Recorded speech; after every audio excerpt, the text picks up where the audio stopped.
What is science? Introduction. The word science has been derived from a Latin word scientia. Scientia in Latin becomes science in English. The word scientia means knowledge based on demonstrable and reproducible data.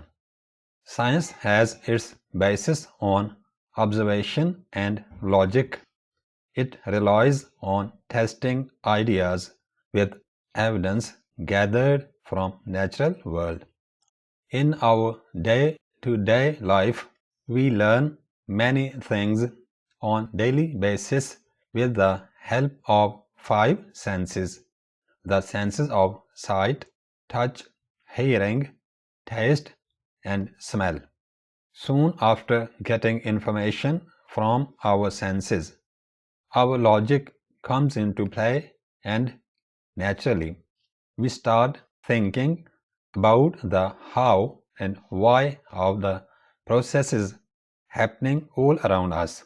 This is where we start being scientific, that is, we think about science. Comprehensive definition of science. Science refers to any form of knowledge that includes unbiased observation and systematic experiments and deals with the natural world and its phenomena.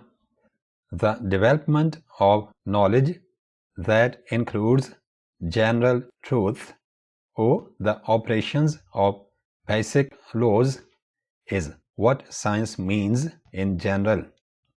Cambridge Dictionary of English defines science as knowledge from the careful study of the structure and behavior of the physical world, especially by watching, measuring, and doing experiments, and the development of theories to describe the results of these activities.